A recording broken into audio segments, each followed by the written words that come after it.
Hey guys, Flavio Ramirez here, proud member of the Aquascape product development team. And today I'd like to share with you a few tips on shooting pond photography with your SLR camera.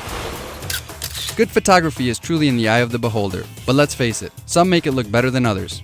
If you're serious about upgrading your portfolio and ready to let go of that old point-and-shoot camera you got for Christmas 5 years ago, make the investment and get yourself a good quality SLR camera.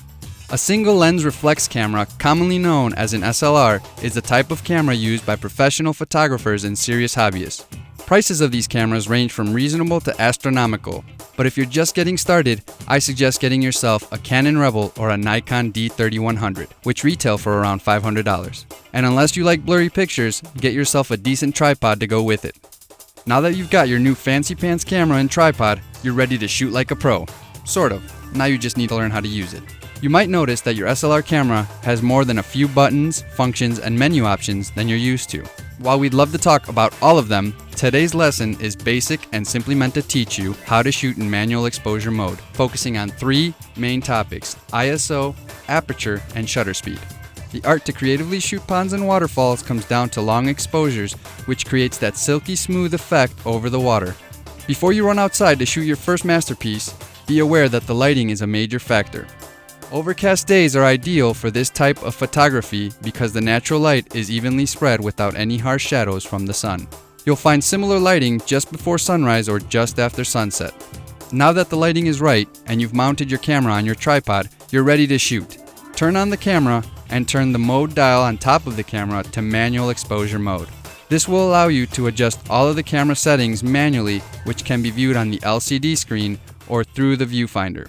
Begin by setting your white balance to auto, or you can use the cloudy preset if the lighting conditions are ideal. The next step is to set your ISO speed or your camera's image sensor sensitivity to light. Simply put, the higher your ISO, the more your camera will compensate for low light and the grainier your picture will be. So keep it low. Considering ideal lighting conditions, you should set your ISO to 400. By adjusting the aperture, or f-stop, you're basically controlling the amount of light that you let into the camera. In this case, the higher the number, the less light we let in. And for long exposures, where the shutter will stay open longer, we want as little light coming in as possible, so crank it up. You can even purchase a neutral density filter that threads onto your camera lens to further block the light and allow for even longer exposures.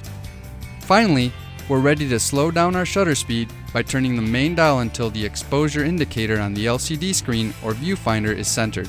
To avoid interfering with the camera or tripod during long exposures, it's never a bad idea to use the camera timer and shoot hands-free. Now, go ahead and fire off a test shot.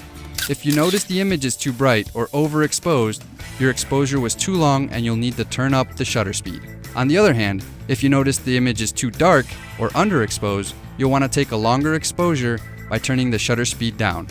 The great thing about digital photography is your ability to instantly view the image captured and tweak your settings until you get it just the way you want it.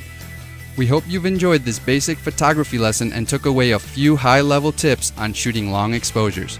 Your SLR camera even gives you an option of shooting in RAW format, which will allow you to fine-tune your images with image editing software like Photoshop. But that's a lesson for another day. Now set aside that silly smartphone camera and start capturing images like a pro, the kind of photography that will help you sell more jobs. For inspiration or to see more beautiful pond photography, please visit our website at www.aquascapeinc.com.